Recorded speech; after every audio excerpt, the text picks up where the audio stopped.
anak-anak? Baik, Ibu. Apa kabar hari ini? Sehat, senang, gembira. Roh Kudus, Yes, yes, yes. Atma Jaya, Luar biasa, wonderful.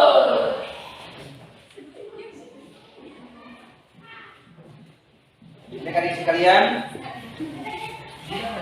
sebelum kita memulai pelajaran pada hari ini, maka marilah kita berdiri, buka dulu dengan doa pemberdayaan. Kita doakan doa.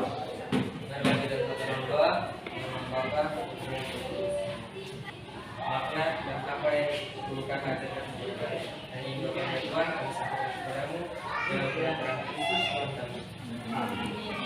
Bapa dan Putra dan Roh Kudus. Silakan duduk. Siapa di antara kalian yang tidak hadir pada kesempatan ini? Terima kasih. Ternyata kelas kita ini rajin ya. Ya, Bu. Hari ini kita akan belajar lagi pelajaran pendidikan agama Katolik dan budi pekerti. Ya. Namun sebelum kita lanjut, siapa yang masih ingat tentang pelajaran kita yang terakhir? Tradisi. Kenapa? Tradisi. Tradisi. Ya. Jadi minggu lalu kita sudah membahas tentang Tradisi. masih tahu apa itu tradisi? Budaya. Apa? Adat istiadat budaya. Ada? Kebiasaan. Apa lagi? Apa itu tradisi? Ya. Kebiasaan yang masih digunakan yang sekarang. Ya, kebiasaan-kebiasaan yang sampai digunakan sampai Sekarang. siapa lagi? Kewajiban. Ya, bentuk-bentuk tradisi apa? Jalan salib. Jalan salib. Ziarah. Apa lagi? Novena. Novena. Sakramen. Sakramen. Jadi di tradisi adalah merupakan warisan iman. Iman. Nah, kalau minggu lalu kita sudah membahas tentang warisan iman, tradisi, maka saat ini kita akan membahas gambaran tentang kerajaan Allah pada zaman Yesus. Ya. Nah, sebelum kita membahasnya, terlebih dahulu kita harus tahu dulu tentang tujuan pembelajaran. Nah, tujuan pembelajaran kita yang pertama adalah mau menjelaskan latar belakang kerinduan bangsa Israel akan datangnya Mesias atau Juru Selamat.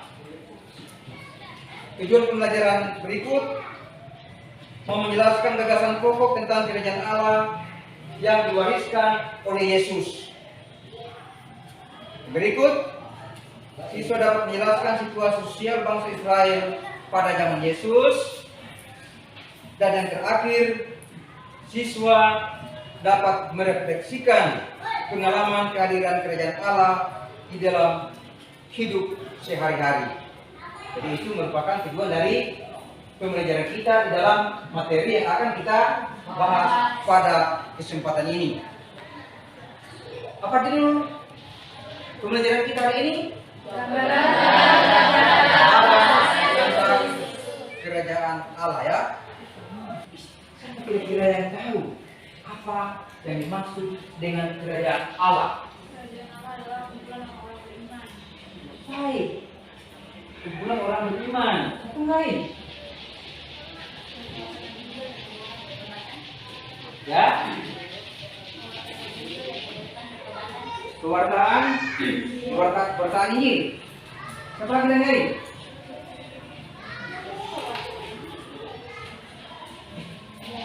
Siapa? Kuat. Allah yang memerintah. Ya, jadi kerjaan Allah itu bagaimana Allah yang memerintah. Siapa yang diperintah? Umat. Murid umat. orang ya. Apakah kerjaan Allah itu sama dengan surga? Ya.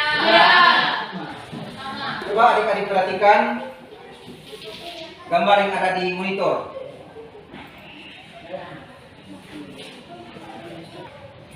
Nah, gambar apa ini? Kamu cermati, ya, benar, baru kita masuk di dalam kelompok masing-masing. Nah, kamu lihat baik-baik, kamu cermati itu apa di situ? Dalam situasi tertindas seperti itu, bangsa Israel selalu memimpikan kedatangan Mesias dan kerjaan Allah.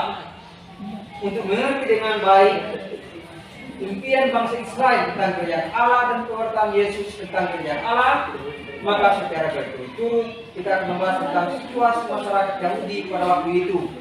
Kita juga akan membahas paham tentang kerjaan Allah dan pengertian tentang kerajaan Allah itu sendiri. Situasi ekonomi. Penduduk desa biasanya memiliki lahan kecil untuk usaha pertanian. Sebagian besar tanah dikuasai oleh para tuan tanah dan orang yang kaya dan mereka tinggal di kota. Lahan luas dikuasai oleh para tuan tanah digunakan untuk menanam jagung dan peternak besar. Para tuan tanah yang tinggal di kota itu praktis menjadi pengemudi roda ekonomi dan perdagangan internasional. Berikut situasi kemasyarakatan. Masyarakat Palestina terbagi dalam kelas-kelas. Di daerah pedesaan terdapat kelas-kelas atau kelompok sosial, yaitu tuan tanah besar, pemilik tanah kecil, perajin, kaum buruh, dan budak. Kaum religius. Hukum Taurat sangat mewarnai hidup religius orang-orang Yahudi. Kaum Farisi berusaha menjaga warisan dan jati diri Yahudi berdasarkan hukum Taurat. Dalam situasi tertindas, bangsa Israel sangat merindukan kedatangan Mesias dan kerajaan Allah. Namun paham-paham mengenai kerajaan Allah di kalangan bangsa Israel dipahami secara berbeda-beda.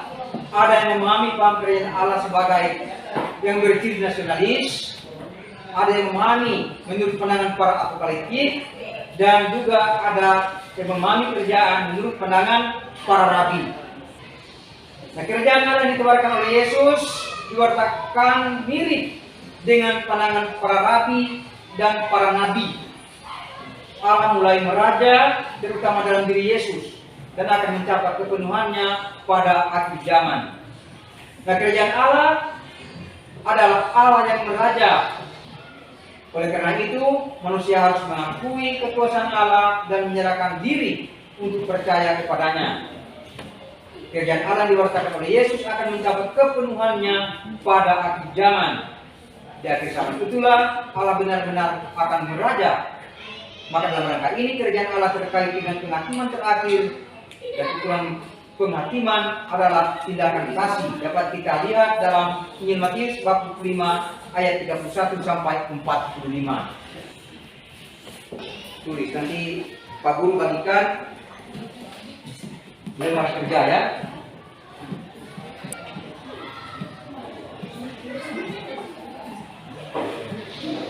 Ini kelompok 1, 2,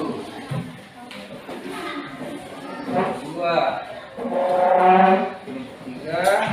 dan kelompok 4. Adik-adik yang baik,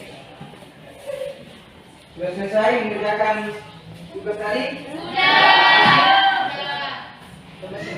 Ada yang belum?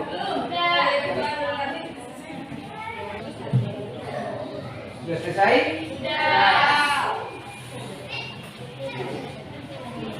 Baik. Kalau sudah selesai, maka Anda akan mempresentasikan hasil diskusi Anda. Mulai dari kelompok 1. Soal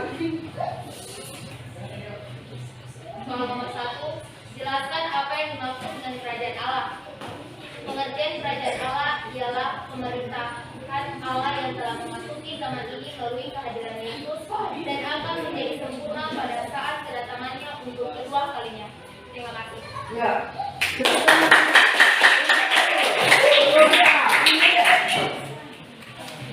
Kelompok 3. Ketiga. 2, 3. Baik, saya akan membacakan soal pertamanya. Soal ketiga, berdasarkan kitab suci pada Injil Lukas 10 ayat 1 sampai 11, berikan pendapatmu tentang kerajaan Allah. Jawabannya, menyampaikan nama sejahtera bagi rumah ini dan diterima juga bersama. Terima kasih. Ya, tepuk tangan. Sekarang kelompok 2. Silakan yang kedua.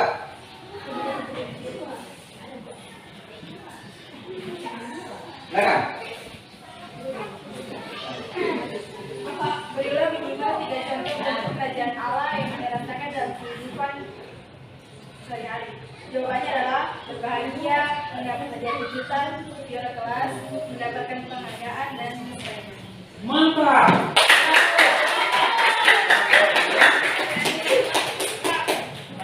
Berikut kelompok 4. Siapa yang layak masuk kerajaan Allah?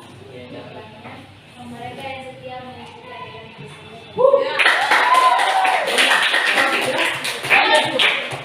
Kelompok yang terakhir.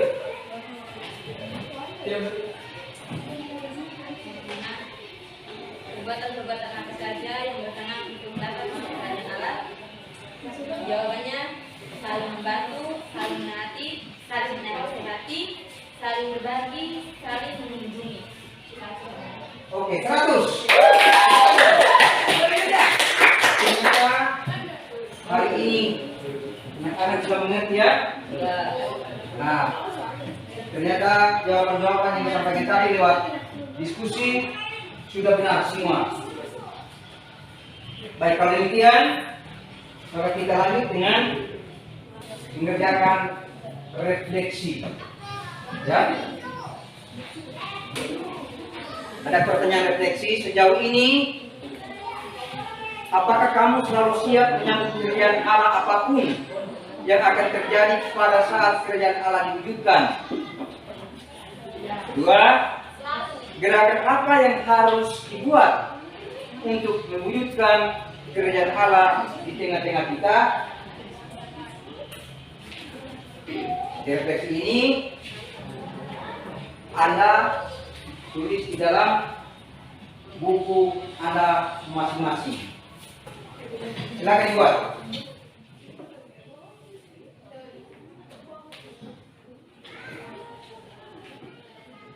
Sudah selesai? Sudah. Baik. Kalau demikian maka marilah kita akhiri pertemuan kita pada pagi hari ini. Kita bangkit berdiri, kita berdoa penutup. Sudah yang terakhir, sebelum kita kembali ke rumah kita masing-masing, mari kita akan berdoa. Mari kita dalam doa. Bapa, Putra, dan Roh Kudus. Biarlah Bapa berkata dalam kerajaan surga, hatinya kami bersyukur kepadamu atas anugerah, keselamatan yang masih kau berikan kepada kami, sehingga kami boleh berkumpul di tempat ini untuk belajar. Ya Tuhan, kami akan kembali ke rumah kami masing-masing, kalau selesai kami, yang menyakiti kendaraan, maupun berjalan kaki.